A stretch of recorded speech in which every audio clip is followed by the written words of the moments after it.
more comments left before the break. I've seen the next couple participants are in for a bit of a treat here. Next up to the stage, he's been all over Niagara region. He's performed at Spotlight Comedy Club in St. Catharines. He's been at Yuck Yucks in Niagara. And he's as much of a prolific comic as he is a prolific dad. Let's give it up for the wonderful Tommy J. Warren.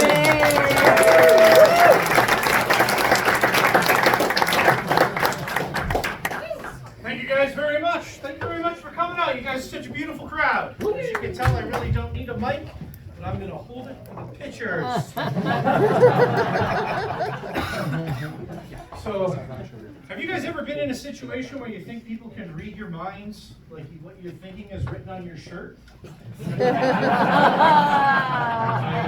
happens to me all the time. One thing I want to say is that's not who I am. I'm going to go, you know what, I'll prove it to you guys.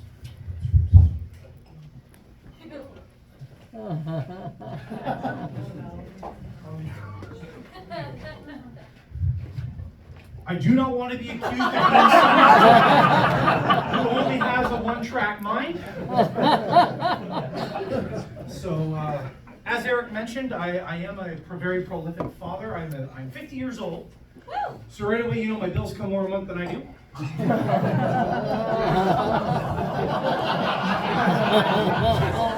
Thank you.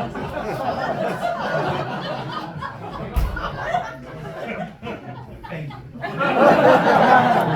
For those that don't know, the snorters are the squirters of the comedy world. We have a squirter. Right? So, with being a dad to 7 kids, people ask me, how the hell do you manage to have 7 kids? And I tell them all the time, I really don't know what the secret is. But I've been accused many times of really not being able to read in the room and say things that are on my mind. I have 7 kids. So I like that no, there's no more shirts. I'm just not sure. So, one thing I do want to mention right now to everyone in this room, my wife is now 2 years smoke-free. And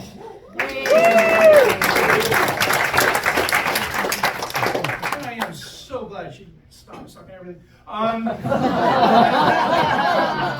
Yeah, see, sometimes I don't filter what I think. I should get that on a shirt. But I have been dealing with some weight problems. You guys can tell I'm not small. Not small at all. So I've been working on getting into shape, right? Like right now, my shape is the letter P. Or if I'm naked. Or if I'm naked. So my wife gets to look at this every day and go, or is it, Either way, I'm fine. So, as you guys can tell, I'm not right in the head. I know she knows that. Like, I'm the type of guy, like, just before summer was over last year, we were down at my Aunt Laura's. She had a nice big farm. We were all sitting there, and all the kids were there. We were in the pool having fun. And I said, you know, guys, you know, just lay down, look up at the sky. You ever see things in the clouds? Like shapes? You know, people say, you know, bears. You know, what's something you've seen, sir? Oh, Pluto. Pluto. You've seen Pluto in the clouds.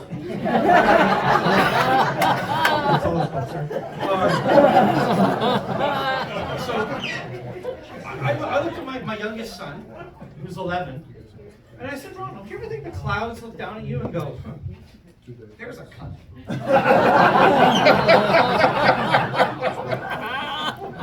Told you, I'm not right in the head. I said that to an 11-year-old. But that's all right. My 11-year-old, he is actually into comedy. He's following my footpaths. I have no idea why, but that's what he's doing. And he's better than me, which isn't fair. Because we get into an argument, because Dad, I'm better at comedy than you. The only thing I can come back with to save my ass is, you're wrong. And pretty much at that moment, all the conversation's over and he runs away. So, I've always had a weight problem, and it's not my fault. Because, you know, everywhere I go, everybody has my favorite sandwich. Yeah, do you have a favorite sandwich? What's your favorite sandwich? Clubhouse.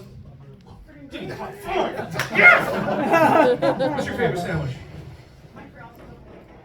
That's another good sandwich. Mine's ice cream.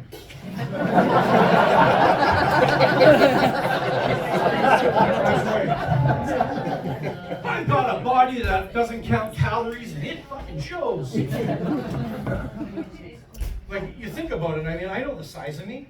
I got a bigger cup size than all my daughters. That's not, I shouldn't. Like, I was running up the stairs the other day and I heard someone clapping behind me. That's my friggin' ass cheeks.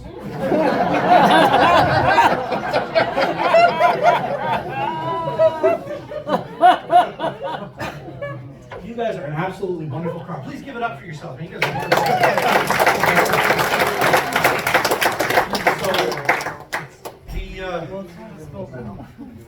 With my little guy getting into comedy, sometimes he doesn't think before he speaks.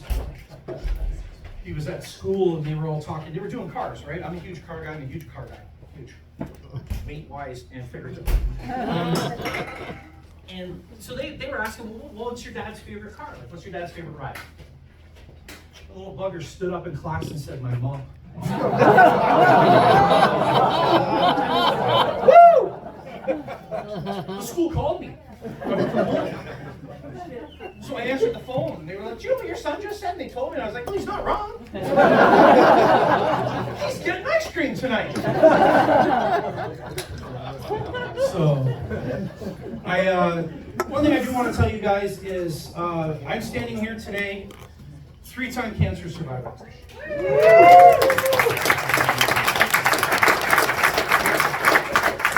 And having fought cancer 3 times, I get to go through a very in-depth yearly physical. Okay, so when I go for my physical, I know what I gotta do. I gotta strip naked, sit on a table, I'm gonna get poked and prodded, probably will come.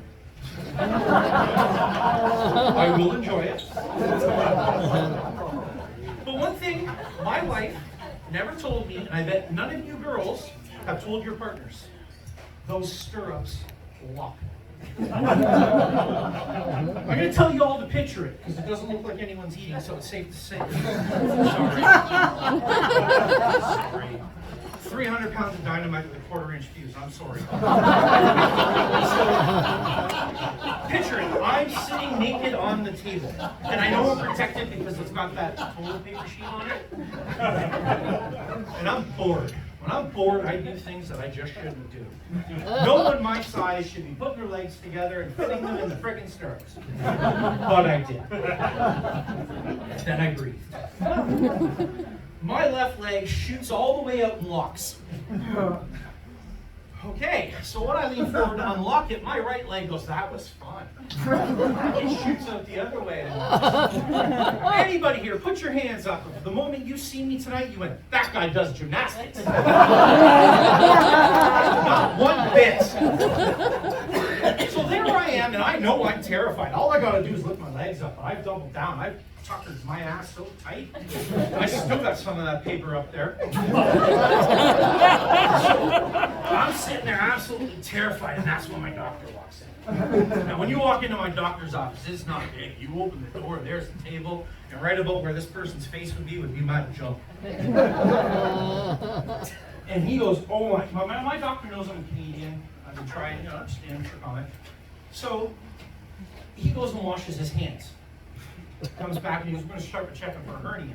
You guys don't know, I'm sure some of the guys in this room know, they check for a hernia, they grab a hold of you until you cough. He just washed his hands in the coldest water in the universe! My junk!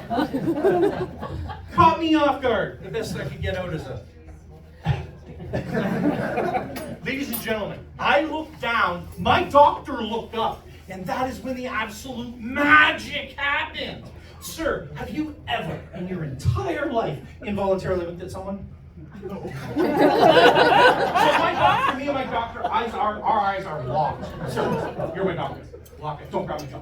Our eyes are locked. And it was not a little wink. It was one of those. He's still hanging on. It's cool. So in my mind, I reverted to what I do when I'm naked and someone's hanging on to my junk.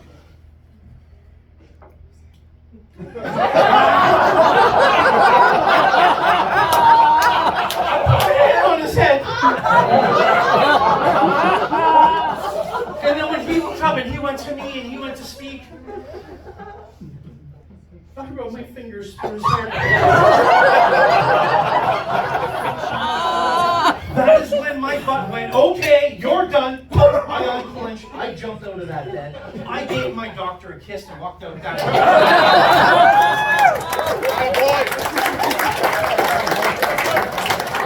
Anywhere in there you guys hear me say I put my clothes back on? That's how I found out there was a public school beside my doctor's office. Ladies and gentlemen, my name is Tommy J. Warren. I've had an absolute blast. Thank you very much.